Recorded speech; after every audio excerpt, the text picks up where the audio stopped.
If you invest £10,000 and never add another penny, you could end up with over £100 in 30 years without lifting a finger. But here's the part almost nobody tells you. For the first 20 of those years, it barely looks like anything is happening at all.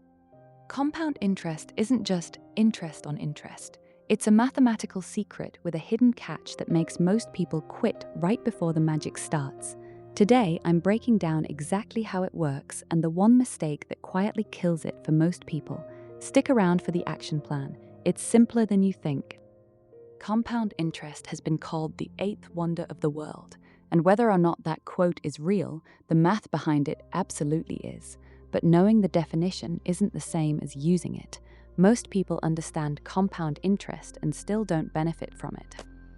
Here's the rule for this whole video. Compound interest rewards patience and punishes interruption. Let's break down exactly what that means. Step-by-step solution. 1. Understand that your principal starting amount isn't the only thing growing. Your gains are growing too. 2. Reinvest any interest, dividends, or returns rather than withdrawing them. 3. Track total portfolio value, not just your original contributions, to see the real effect. Common mistake: thinking of returns as profit to spend instead of fuel to reinvest. Spending your gains resets the compounding engine back to zero each time. Key 6. The rule of 72 shows you the speed. Problem: people have no quick way to estimate how long their money actually takes to double, so growth feels abstract and unmotivating.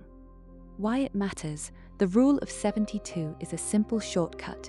Divide 72 by your annual return rate, and that's roughly how many years it takes your money to double. Real example: at a 6% return, money doubles in about 12 years. At 9%, it doubles in about 8 years. That difference of just 3 percentage points cuts your doubling time by a third, which compounds into a massive difference over multiple decades. Step-by-step solution. 1. Take your expected annual return and divide 72 by it to estimate your own doubling time. 2. Use this to set realistic expectations for milestones. 3. Recalculate whenever your return assumptions or fees change. Common mistake: expecting a smooth, steady doubling every single year when real markets move unevenly. The rule of 72 is an average estimate, not a guarantee. Key 5. Time matters more than the amount you start with. Problem: people delay investing because they feel like they don't have enough to start with. Why it matters: in compounding, the number of years invested often matters more than the size of your first contribution. Starting small and early can beat starting big and late. Real example: someone who invests £200 a month starting at age 25 and stops entirely at 35 can end up with more money by retirement than someone who starts at 35 and invests £200 a month all the way to 65, purely because of that extra decade of compounding early on. Step-by-step solution. 1. Start investing with whatever amount you can manage today, even if it's small. 2. Don't wait to save up more before beginning. The delay costs more than the extra amount would gain. 3. Increase your contributions later as your income grows. Common mistake: treating a small starting amount as not worth it when the years invested are doing more work than the starting size ever could. Key 4. Interruptions are the silent killer. Problem: withdrawing money early, pausing contributions, or moving investments around resets the compounding process. Why it matters: compound growth accelerates the longest in its final stretch, which means interrupting it late in the game costs you disproportionately more than interrupting it early. Real example: £10,000 invested at 8% for 30 years grows to around £100,000. If that same money is withdrawn and reinvested elsewhere even just twice during that period, losing a few years of growth each time to the restart, the final total can end up tens of thousands of pounds lower. Step-by-step solution. 1. Keep a separate emergency fund so you're never forced to withdraw invested money early. 2. Avoid switching investment accounts unless there's a clear, calculated benefit. 3. Treat long-term investments as untouchable. Common mistake: cashing out investments for short-term wants, not realizing that the final years, the ones being sacrificed, were where most of the growth was about to happen. Key why 3. Fees quietly compound against you. Problem: ignoring small annual fees because they seem insignificant compared to potential returns. Why it matters: fees compound too, just in the wrong direction. A fee that looks like just 1% is actually working against your growth every single year, compounding into a massive loss over decades. Real example: £50,000 invested for 30 years at 7% growth with a 0.2% fee grows to roughly £342,000. The same amount with a 1.5% fee grows to only about £246,000, a gap of nearly £100,000, purely from fees compounding against you. Step-by-step solution. 1. Check the ongoing charge or expense ratio on every investment you hold. 2. Favor low-cost index funds where the fee difference is usually smallest. 3. Recheck fees periodically. Providers can quietly raise them over time. Common mistake: focusing entirely on potential returns while ignoring fees, when fees are one of the few things you can actually control with certainty. Key 2: consistency beats intensity.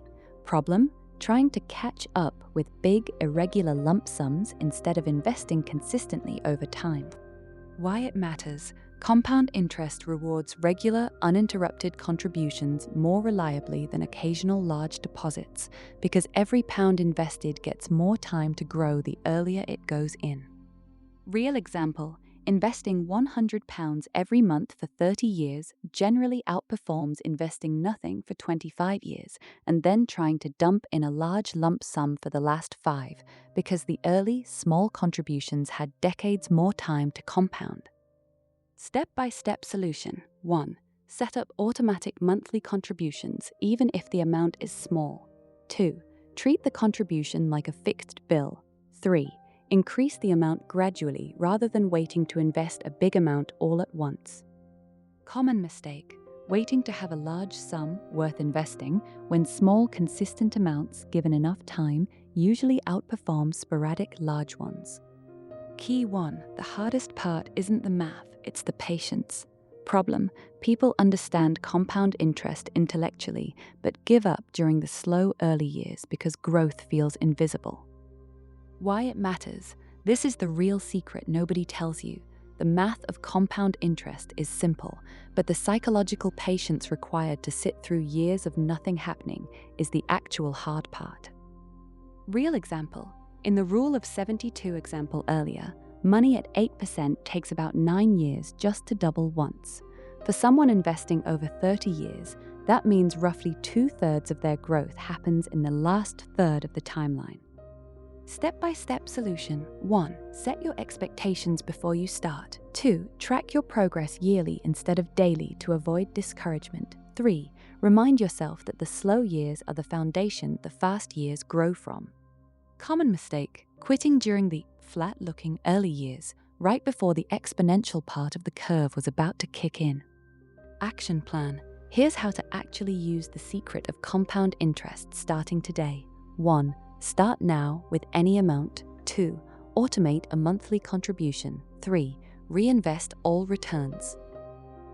4. Check your fees and switch to lower-cost options. 5. Protect your timeline. Keep a separate emergency fund. 6.